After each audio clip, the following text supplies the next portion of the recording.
Hello दोस्तों, नमस्कार। LP सरकारी जॉब चैनल पर आपका हार्दिक स्वागत और अभिनंदन करता हूं। आपके उज्जवल भविष्य की कामना के साथ इस सेशन का शुरुआत कर रहा हूं। इस समय आपके सामने छोटे छोटे सेशन जा रहे हैं, पर जो भी प्रश्न जा रहे हैं बहुत ही महत्वपूर्ण प्रश्न हैं। तो चलिए भैया, चालू करने के पहले रिक्वेस्ट है आपसे कि सेशन को दोस्तों के बीच, जो प्रतियोगिता में भाग लेने जा रहे हैं, जो कंपटीशन की तैयारी कर रहे हैं, उनके पास शेयर कर दें। और जो पहली बार सेशन को देख रहे हैं, चैनल को सब्सक्राइब कर लें।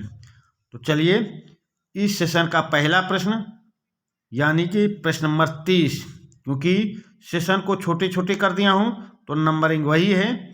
तो प्रश्न नंबर 30, सुरक्षा परिषद में कुल कितने सदस्य होते हैं? सुरक्षा परिषद में कुल कितने सदस्य होते हैं? 5, 10, 9 या 15? तो कुल की बात हो रही भाई। सुरक्षा परिषद में कुल सदस्य कितने होते हैं? तो 5 अस्थायी होते हैं, 5 अस्थायी, 10 अस्थायी, 10 अस्थायी। तो 5, 10, 15, यानी प्रश्न नंबर 30 का ऑप्शन डी आपका सही उत्तर होगा। सुरक्षा परिषद में कुल 15 सदस्य होते हैं। चलिए अगले प्रश्न पे आते हैं। संयुक्त राष्ट्र आर्थिक एवं सामाजिक परिषद के कुल कितने सदस्य हैं? संयुक्त राष्ट्र आर्थिक एवं सामाजिक परिषद में कुल कितने सदस्य हैं? 15 सदस्य या 18 सदस्य या 54 सदस्य या 27 सदस्य? प्रश्न नंबर 31 का उत्तर देने का प्रयास करें भाई। संयुक्त राष्ट्र आर्थिक एवं सामाजिक परिषद में कुल कितने सदस्य हैं? तो संयुक्त राष्ट्र आर्थिक और सामाजिक परिषद में कुल 54 सदस्य हैं भाई। प्रश्न नंबर 31 का ऑप्शन सी सही उत्तर होगा। अगले प्रश्न पे आ जाएं। प्रश्न नंबर 32, अब तक सार्क के कुल कितने शिखर सम्मेलन संपन्न हुए हैं? अब तक सार्क के कुल कितने शिखर सम्मेलन संपन्न हुए हैं? तो 13 शिखर सम्मेलन या 14 या 12 या 17? प्रश्न नंबर 32 का उत्तर दें।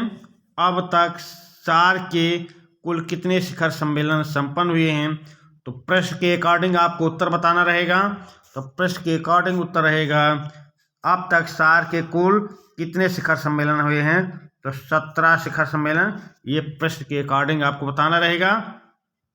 वैसे अब तक का डाटा आपको बता देते हैं। 36वां शिखर सम्मेलन, 36वां शिखर सम्मेलन काठमांडू में हुआ, काठमांडू में। और 37वां पाकिस्तान में प्रस्तावित है, 37वां पाकिस्तान में प्रस्तावित है। पर कुछ अड़चन होने के कारण ये शिखर सम्मेलन नहीं हो पा रहा। तो अगर प्रश्न में ऐसा ऑप्शन दिया रहे तो आप 17वें पे जाना है। और अगर 36 या 37 दिया रहे तो 36 शिखर सम्मेलन कंफर्म हो चुके हैं, 37वां प्रस्तावित है। पर कुछ विवाद के चलते 37वां शिखर सम्मेलन संपन्न नहीं हुआ। तो चलिए, प्रश्न नंबर 32 को आप समझ गए होंगे। आगे चलते हैं। सार्क के कुल कितने सदस्य देश हैं? सार्क के कुल कितने सदस्य देश है भाई? तो 7 सदस्य हैं, या 5 या 6 या 8? तो सार्क में कुल कितने सदस्य देश हैं ये आपको बताना है। तो प्रश्न नंबर 33 का उत्तर देने का प्रयास करें भाई। प्रश्न नंबर 33, तो सार्क के कुल 8 सदस्य देश हैं भाई, 8 सदस्य देश। प्रश्न नंबर 33 का ऑप्शन डी सही उत्तर होगा। अगले प्रश्न पे आ जाएं। प्रश्न नंबर 34, आसियान के कुल कितने सदस्य हैं? आसियान में कुल कितने सदस्य हैं? प्रश्न नंबर 34 7 सदस्य देश हैं या 8 हैं या 9 हैं या 10 हैं? प्रश्न नंबर 34 का उत्तर दें भाई। आसियान के कुल कितने सदस्य देश हैं? तो आसियान में कुल 10 सदस्य देश हैं भाई, 10 सदस्य देश। प्रश्न नंबर 34 का ऑप्शन डी सही उत्तर होगा। अगले प्रश्न पे आ जाएं। भारत में लोकपाल कानून कब बनाए गए? भारत में लोकपाल कानून कब बना भाई? प्रश्न नंबर 35 दिसंबर 2013 में या जनवरी 2014 में या अगस्त 2013 में या जुलाई 2013 में? प्रश्न नंबर 35 भारत में लोकपाल कानून कब बनाए गए? तो ये बनाए गए हैं जनवरी 2014 में। प्रश्न नंबर 35 का ऑप्शन बी सही उत्तर हो जाएगा। अगले प्रश्न पे आ जाएं। आफ्टा का संबंध जिस संगठन से है, आफ्टा का संबंध जिस संगठन से है तो आसियान है या सार्क है या नाटो है या सीटो है? प्रश्न नंबर 36 आफ्टा का संबंध जिस संगठन से है तो उस संगठन का नाम बताना है आपको। प्रश्न नंबर 36 का उत्तर दे भाई। तो उस संगठन का नाम है आसियान संगठन। आफ्टा का संबंध आसियान से है। प्रश्न नंबर 36 का ऑप्शन ए सही उत्तर होगा। अगले प्रश्न पे आ जाएं। प्रश्न नंबर 37 आसियान का सचिवालय कहाँ पर स्थित है?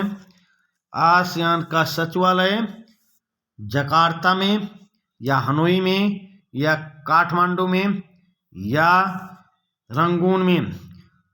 प्रश्न नंबर 37 का उत्तर दे भाई। आसियान का सचिवालय कहाँ स्थित है? तो जकार्ता, जकार्ता में। जकार्ता कहाँ है? इंडोनेशिया, इंडोनेशिया में है। समझिए, अगर जकार्ता ऑप्शन में ना रहे, इंडोनेशिया रहे तो इंडोनेशिया सही हो जाएगा। समझ लें यहीं पे, अगर ऑप्शन में जकार्ता नहीं इंडोनेशिया है तो इंडोनेशिया सही हो जाएगा। अगर दोनों हैं तो जकार्ता ही सही होगा। तो प्रश्न नंबर 37 का ऑप्शन ए सही उत्तर होगा। प्रश्न नंबर 38 भारत का वह प्रधानमंत्री जिसने चीन की कभी यात्रा नहीं की। भारत का वह प्रधानमंत्री जिसने चीन की कभी यात्रा नहीं की। तो जवाहरलाल नेहरू थे वो, या इंदिरा गांधी थी, या राजीव गांधी थे, या पीवी नरसिम्हा राव थे? प्रश्न नंबर 38 का उत्तर देने का प्रयास करें भाई।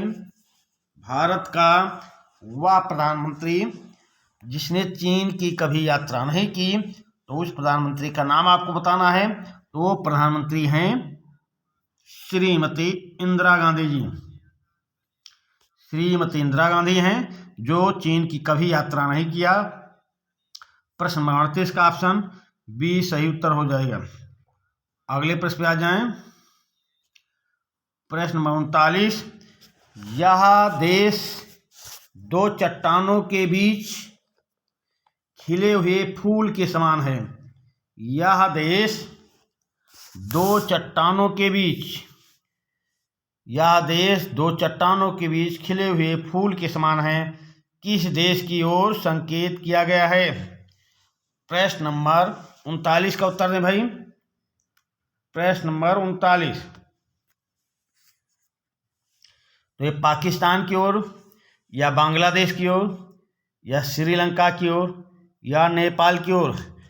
प्रश्न नंबर 39 का उत्तर दें भाई। यह देश दो चट्टानों के बीच खिले हुए फूल के समान है। तो ये इशारा किया गया है भाई नेपाल की ओर। नेपाल, नेपाल की ओर इशारा किया जा रहा। प्रश्न नंबर 39 का ऑप्शन डी सही उत्तर होगा।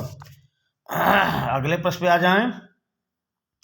प्रश्न नंबर 40 राज रूपी वृक्ष की जड़ कोश है। राज रूपी वृक्ष की जड़ कोश है भाई। यह कथन किसका है? प्रश्न नंबर 40 राज रूपी वृक्ष की जड़ कोश है भाई। तो ये कौटिल्य का कथन है या मनु का कथन है या जवाहरलाल नेहरू कथन है या सरदार पटेल का? प्रश्न नंबर 40, राज रूपी वृक्ष की जड़ कोश है। तो ये कथन कहने वाले थे कौटिल्य महोदय भाई, ये कथन कौटिल्य महोदय का है। प्रश्न नंबर 40 का ऑप्शन ए सही उत्तर हो जाएगा। अगले प्रश्न पे आ जाएं। सरकार वित्त है, यह विचार किसका है? सरकार वित्त है, यह विचार जवाहरलाल नेहरू का है, या लॉर्ड जॉर्ज का है, या महात्मा गांधी का है, या मनु का है? प्रश्न नंबर 41 का उत्तर दें। सरकार वित्त है, यह विचार किसका है? तो वैसा विचार देने वाले लॉर्ड जॉर्ज हैं भाई। लॉर्ड जॉर्ज ने कहा था सरकार वित्त है। प्रश्न नंबर 41 का ऑप्शन बी सही उत्तर होगा। अगले प्रश्न पे आ जाएं। प्रश्न नंबर 42, वित्त और प्रशासन का चोली दामन का साथ है और इन्हें पृथक नहीं किया जा सकता, ये कथन किसका है? प्रश्न नंबर 42, वित्त और प्रशासन का चोली दामन का साथ है और इन्हें पृथक नहीं किया जा सकता। तो हर्बर्ट साइमन का कथन है, या अशोकचंदा का कथन है, या एल.डी. व्हाइट का कथन है, या मैक्स वेबर का कथन है भाई? प्रश्न नंबर 42 का उत्तर देने का प्रयास करें। वित्त और प्रशासन का चोली दामन का साथ है और इन्हें पृथक नहीं किया जा सकता। तो ये कथन एल.डी. व्हाइट महोदय का भाई, एल.डी. व्हाइट महोदय का। प्रश्न नंबर 42 का ऑप्शन सी सही उत्तर होगा। प्रश्न नंबर 43, प्रश्न नंबर 43 देख लें। प्रत्येक प्रशासनात्मक कार्य के वित्तीय पहलू होते हैं। प्रत्येक प्रशासनात्मक कार्य के वित्तीय पहलू होते हैं और इन्हें प्रशासन से वैसे ही अलग नहीं किया जा सकता है जैसे मनुष्य से उसकी छाया को पृथक करना संभव नहीं है। यह कथन किसका है? प्रत्येक प्रशासनात्मक कार्य के वित्तीय पहलू होते हैं और इन्हें प्रशासन से वैसे ही अलग नहीं किया जा सकता है जैसे मनुष्य से उसकी छाया को पृथक करना संभव नहीं है। तो ये कथन एल.डी. व्हाइट ने कहा है, या कौटिल्य ने कहा है, या फ्रेडरिक टेलर ने कहा है, या अशोक चंदा ने कहा है? प्रश्न नंबर 43 का उत्तर देने का प्रयास करें भाई। प्रत्येक प्रशासनात्मक कार्य के वित्तीय पहलू होते हैं और इन्हें प्रशासन से वैसे ही अलग नहीं किया जा सकता जैसे मनुष्य से उसकी छाया को पृथक करना संभव नहीं। तो ये कथन एल.डी. व्हाइट महोदय का है भाई। प्रश्न नंबर 43 का ऑप्शन ए सही उत्तर होगा। अगले प्रश्न पे चलते हैं। प्रश्न नंबर 44, वित्त लोक प्रशासन को संचालित करने वाली शक्ति है। यह कथन किसका है? वित्त लोक प्रशासन को संचालित करने वाली शक्ति है। तो ये कथन किसका है? फ्रेडरिक टेलर का है, या ग्लाइडर का है, या मैक्स वेबर का है, या एल्टन मेयो का है? प्रश्न नंबर 44 का उत्तर देने का प्रयास करें भाई। वित्त लोक प्रशासन को संचालित करने वाली शक्ति है, ये कथन किसका है? तो वैसा कथन ऐसा विचार देने वाले एल्टन मेयो महोदय हैं, एल्टन मेयो महोदय। प्रश्न नंबर 44 का ऑप्शन डी सही उत्तर होगा। अगले प्रश्न पे आ जाएं। प्रश्न नंबर 45, कुशल शासन की समस्या के अंतर्निहित विविध तत्वों में वित्तीय प्रशासन से अधिक महत्वपूर्ण कोई दूसरा नहीं है। यह कथन किसका है? प्रश्न नंबर 45,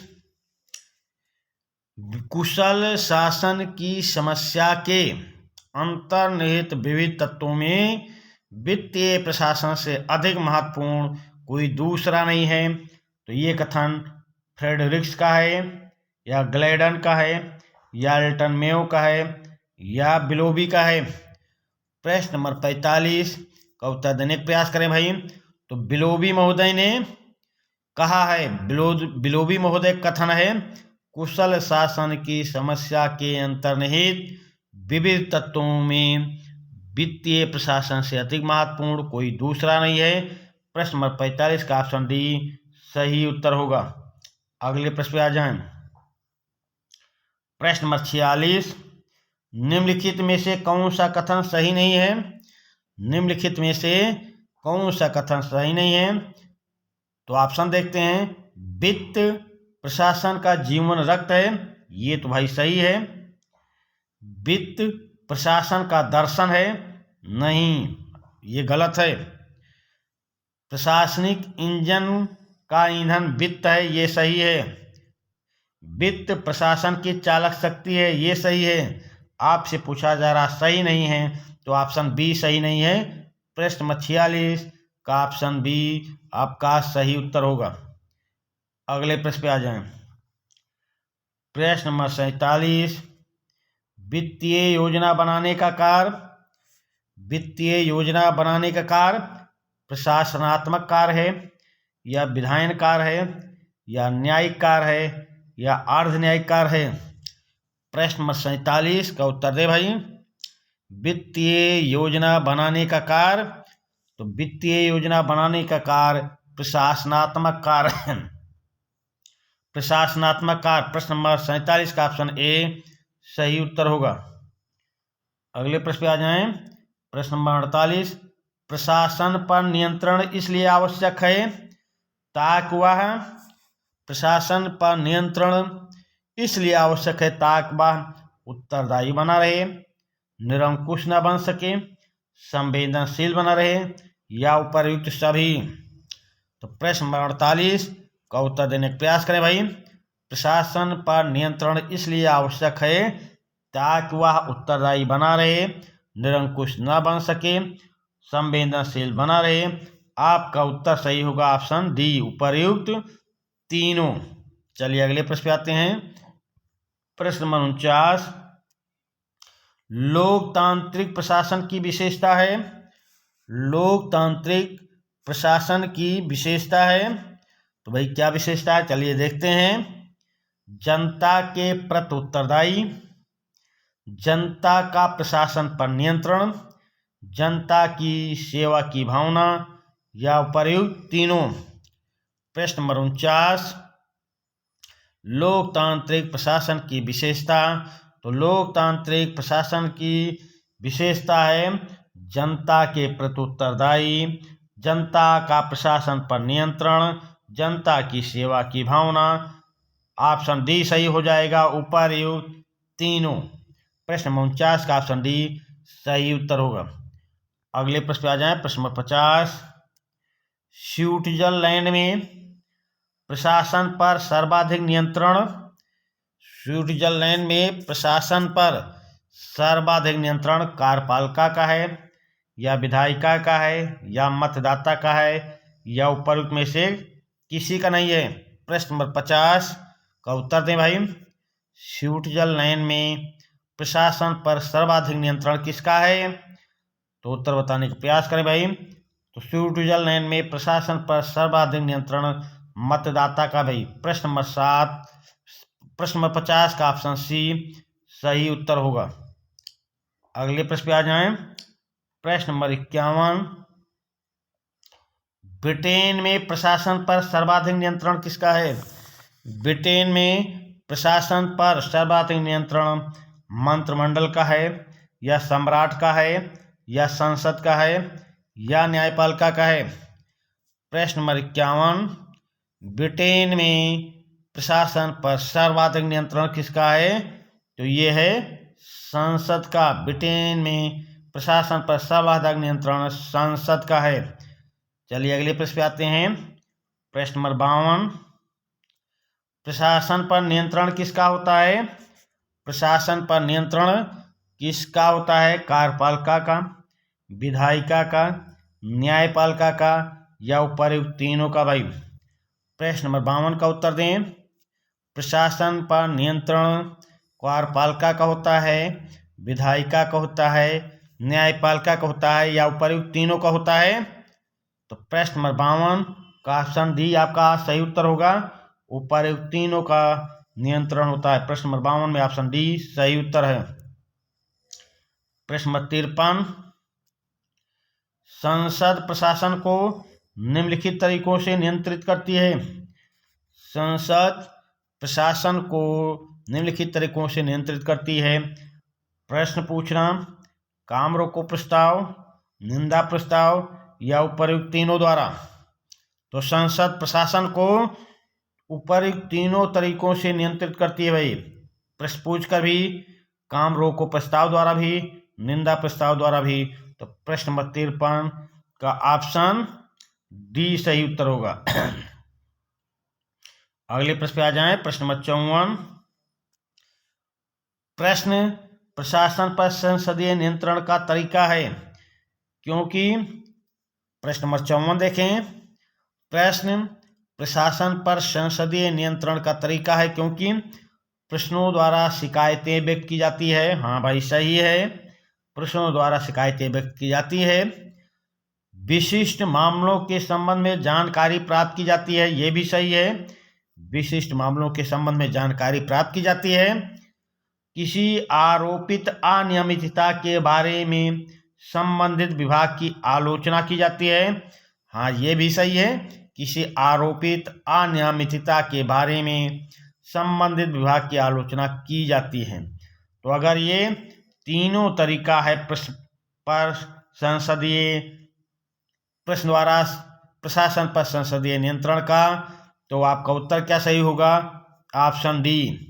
प्रश्न नंबर 54, प्रश्न प्रशासन पर संसदीय नियंत्रण का तरीका, ये तीनों है, तो आपका उत्तर ऑप्शन डी सही उत्तर हो जाएगा। अगले प्रश्न पे आ जाएं। प्रश्न नंबर 55,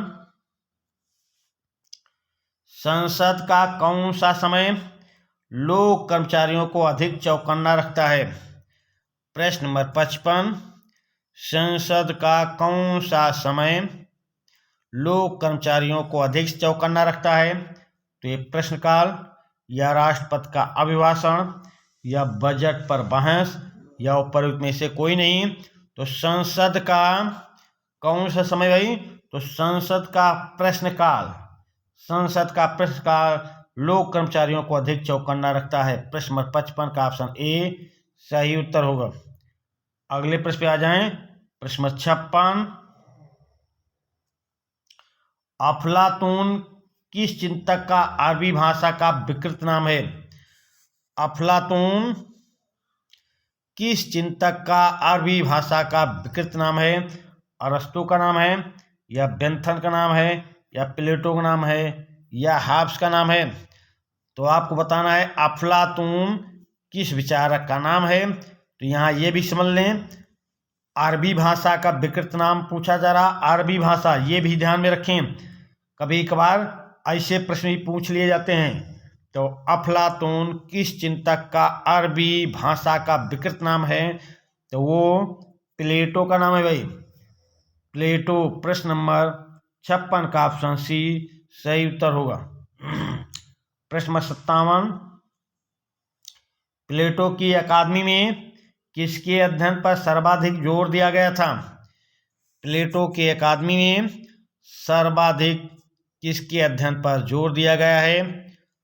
तो ज्यामिति के अध्ययन पर या भौतिक शास्त्र के अध्ययन पर या दर्शन के अध्ययन पर या अर्थशास्त्र के अध्ययन पर? प्रश्न नंबर 57 का उत्तर देने का प्रयास करें भाई। प्लेटो की अकादमी में किसके अध्ययन पर सर्वाधिक जोर दिया गया था? तो ज्यामिति पर भी, ज्यामिति पर सबसे अधिक जोर दिया गया था। प्रश्न नंबर 57 का ऑप्शन ए सही उत्तर होगा। अगले प्रश्न पे आ जाएं। प्रश्न नंबर 58, निम्नांकित में से कौन सी प्लेटो की रचना नहीं है? निम्नांकित में से कौन प्लेटो की रचना नहीं है? तो रिपब्लिक प्लेटो की रचना है भाई। पॉलिटिक्स प्लेटो की रचना नहीं है, पॉलिटिक्स प्लेटो की रचना नहीं है। लॉज प्लेटो की रचना है, स्टेट्समैन प्लेटो की रचना है। तो पॉलिटिक्स प्लेटो की रचना नहीं है, तो यही ऑप्शन आपका सही उत्तर होगा। प्रश्न नंबर 58 का ऑप्शन बी सही उत्तर है। प्रश्न नंबर 59, मैक्सी ने किस विचारक को प्रथम राजनीतिक वैज्ञानिक कहा? मैक्सी ने किस विचारक को प्रथम राजनैतिक वैज्ञानिक कहा भाई? प्रश्न नंबर 59, तो प्लेटो को कहा, या मैकियावली को कहा, या अरस्तु को कहा, या कार्ल मार्क्स को कहा?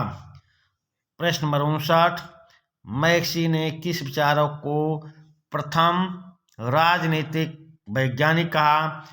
तो मैक्सी ने अरस्तु को प्रथम राजनैतिक वैज्ञानिक कहा है। मैक्सी ने अरस्तु को प्रथम राजनैतिक वैज्ञानिक कहा।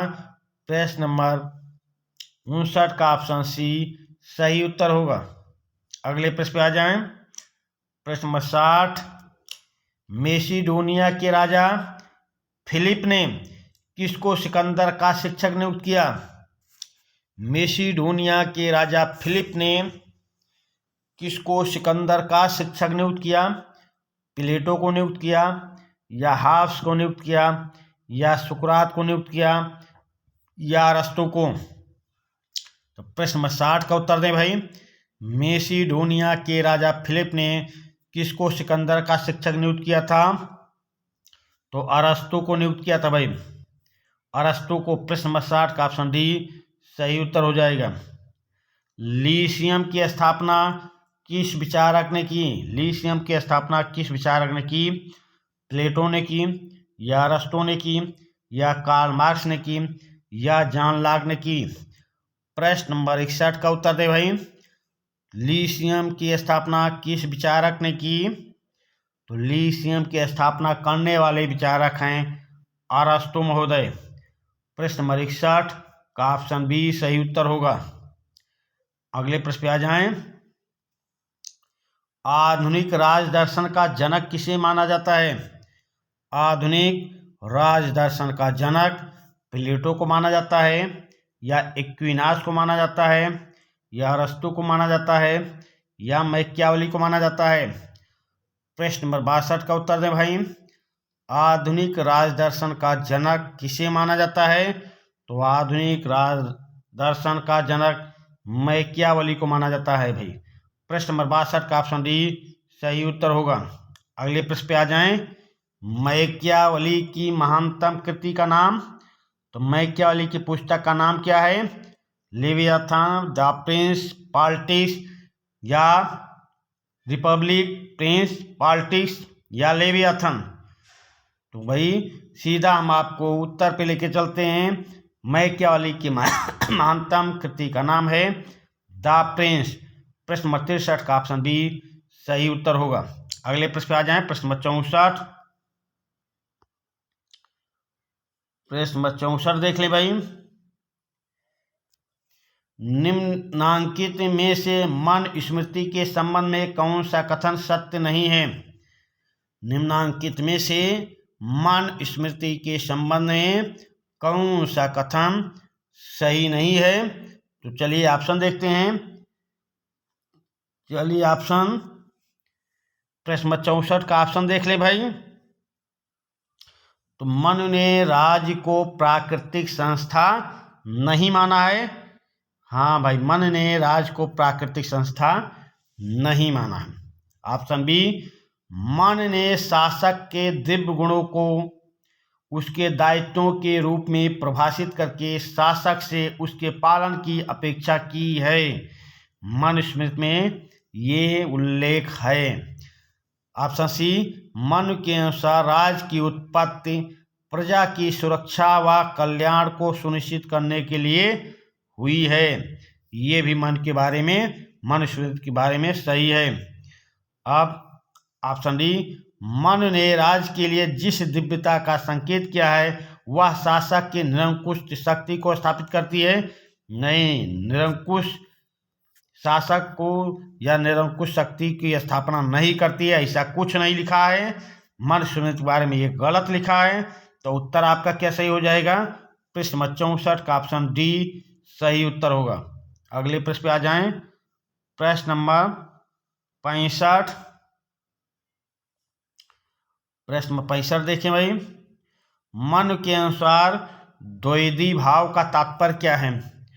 मन के अनुसार द्वैधी भाव का तात्पर्य क्या है? संधि व विग्रह को एक साथ काम में लाना, या साम व दाम उपायों को एक साथ काम में लेना, या परिस्थिति के अनुसार अपनी सेना को दो भागों में विभाजित कर तैनात करना, या आसन व संश्रय की नीति को एक साथ अपनाना। तो प्रश्न नंबर 65 का उत्तर बताने का प्रयास करें। मन के अनुसार द्वैधी भाव का तात्पर्य क्या है? प्रश्न नंबर 65, तो मन के अनुसार द्वैधी भाव का तात्पर्य है परिस्थिति के अनुसार अपनी सेना को दो भागों में विभाजित कर तैनात करना। प्रश्न नंबर 65 का ऑप्शन सी सही उत्तर होगा। अगले प्रश्न पे आ जाएं। प्रश्न नंबर 66, एक बार स्पीकर सदा के लिए स्पीकर संबंधित है कॉमन सभा से, लॉर्ड सभा से, सीनेट से, या डाइट से। प्रश्न नंबर 66, एक बार स्पीकर सदा के लिए स्पीकर, तो ये इंग्लैंड में ये व्यवस्था प्रचलित भाई। इंग्लैंड के स्पीकर के संबंध में ये व्यवस्था है भाई। तो किस सदन से है? तो कॉमन सभा से है। कॉमन सभा में, इंग्लैंड की कॉमन सभा में अगर एक बार कोई अध्यक्ष बन गया तो वो सदा के लिए स्पीकर रहता है, जीवन पर्यंत स्पीकर रहता है। तो एक बार स्पीकर सदा के लिए स्पीकर कॉमन सभा से संबंधित है, इंग्लैंड से संबंधित है। तो प्रश्न नंबर 66 का ऑप्शन ए सही उत्तर होगा। तो चलिए भाई, इसी सेशन का इस प्रश्न के साथ हम समापन करते हैं। धन्यवाद।